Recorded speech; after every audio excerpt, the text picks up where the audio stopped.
My name is Tao Wimbush. I'm one of the co-founders of the Lammas CIC village. The Lammas CIC village is a project in Pembrokeshire which explores the human relationship with the earth and with the land base. For me, it's about giving something back, and what I'm trying to kind of give back is the opportunity for people to redesign, remember and recreate their relationship with the earth.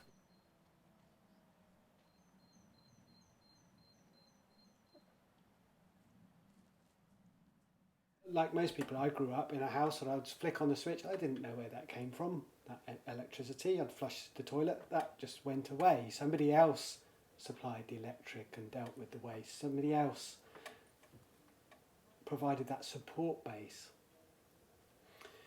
And whilst there's no relationship there, there's no kind of care, there's no intimacy.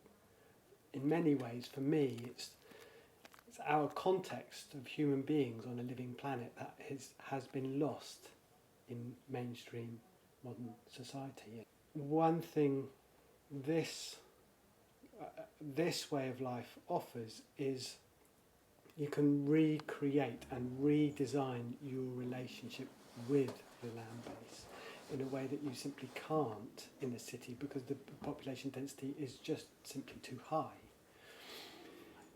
If there is a why do we do it, it's for love and for joy and for the quality of life, and for stepping out of that mindset whereby you do 9 to 5 to work, to earn money, to get by, into a no, I'm just going to live for living's sake. I want to play. I want to do the things that I love. I don't want to be my own boss and chart my own course and create in my own way. The quality of life here is so high. We have time for each other. We have time for the land. We have time for the animals. And we have a sort of a resilience and an independence that's really, really nourishing. My life here, as most of the people living here, is just fantastic. I mean, I live in paradise here. You know, we spring water on tap, fresh food from the garden every day. I get up in the morning and I do what I want, when I want. Quite often I don't know what it is I'm going to be doing until I'm just tuning into the moment and then flowing with that. It's not work living here. For me, it's so rewarding. I get so much joy from living on the land. I get so much joy from having an intimate relationship with the water. When it rains here, I'm collecting that rainwater, storing it in the pond, ready for watering in the polytunnel.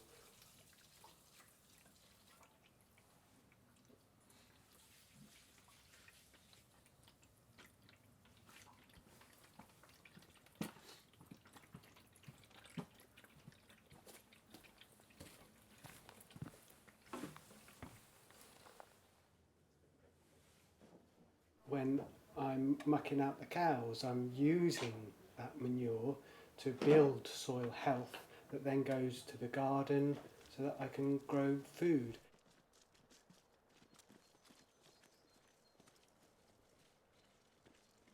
So all my activities here are interconnected, and it's all about relationship. It's all about relationship with the land base, and that is, for me, in a nutshell, what the kind of eco-village is about. It enables or empowers people to have a direct relationship with the land base.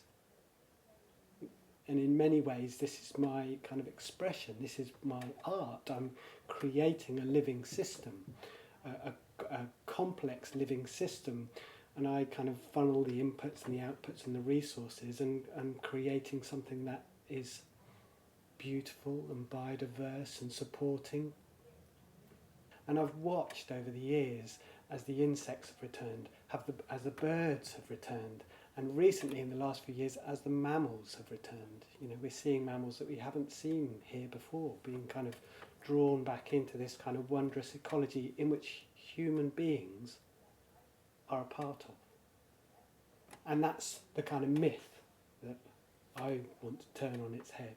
Human beings can live in harmony with the natural world. It's totally possible to live a modern lifestyle in harmony with our environment.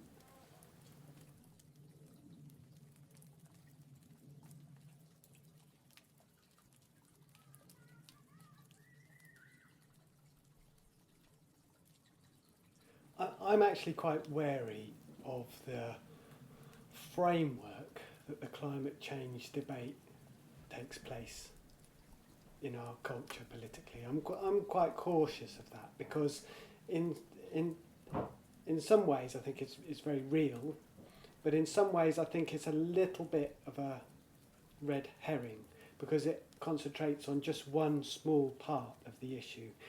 You know, climate change doesn't really talk about the massive loss in wildlife. It doesn't really talk about the widespread destruction of habitat, the pollution of the seas.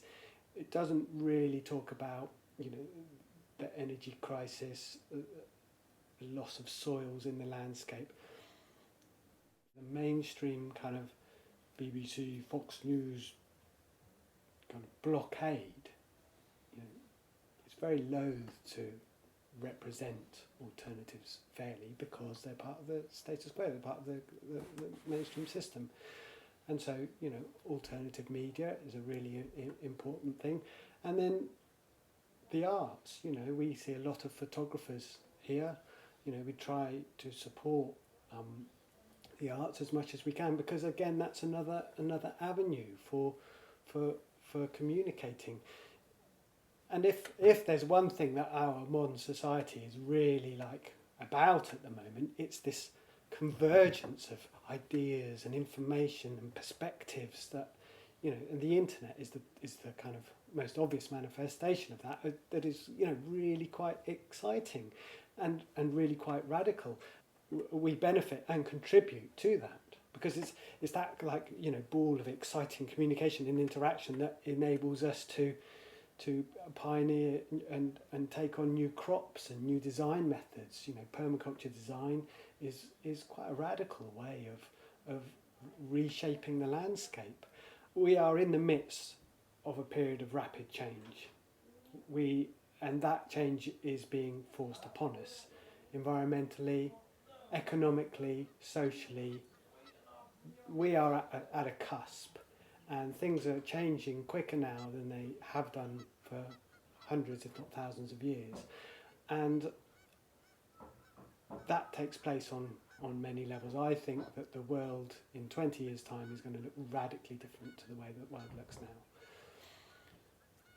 And I don't see any other choice but for human beings to remember, recreate and heal their relationship with the wider ecology. You know, to be clear, we're not setting ourselves up as perfect exemplaries. We still buy diesel for the cars. We still have plastic waste. You know, we're not putting ourselves on pedestals. It's not everybody's cup of tea. It's not everyone's approach. But for us, and for some people, and you know, a fair good amount of people, there's something that's really attractive about it. There's something that is really feeding and heart-opening about redesigning your lifestyle and recreating a life.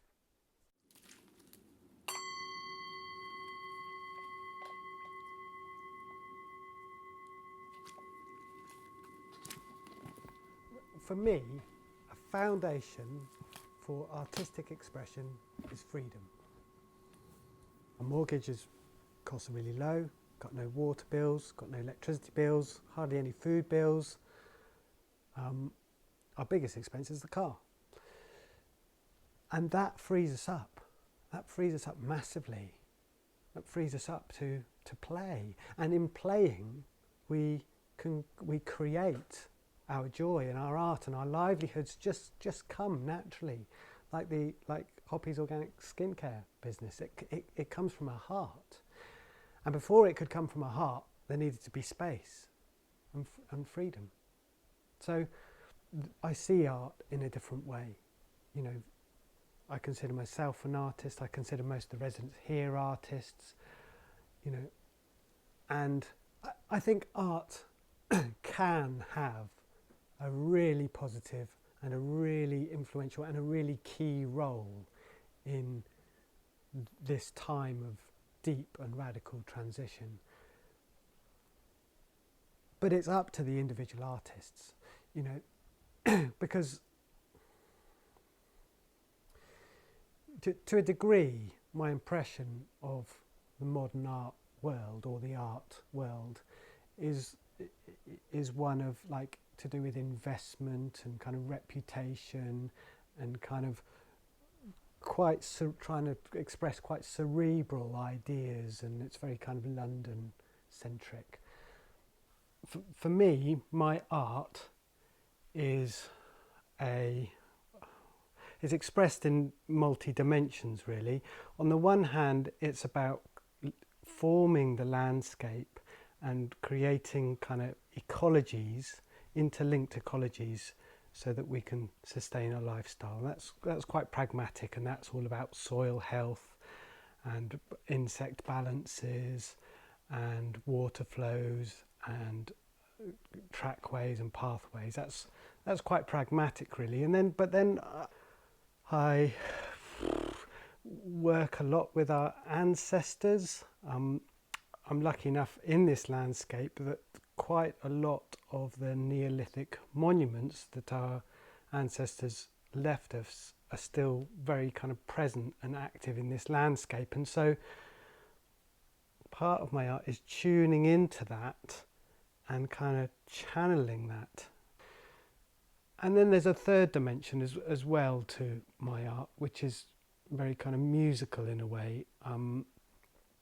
We celebrate the solstices and the equinox and the full moons here, and we have fires and we play acoustic music around the fires, but a kind of sacred music in honour of the earth, and creating kind of mandalas of sound really, healing kind of landscapes through music and harmony.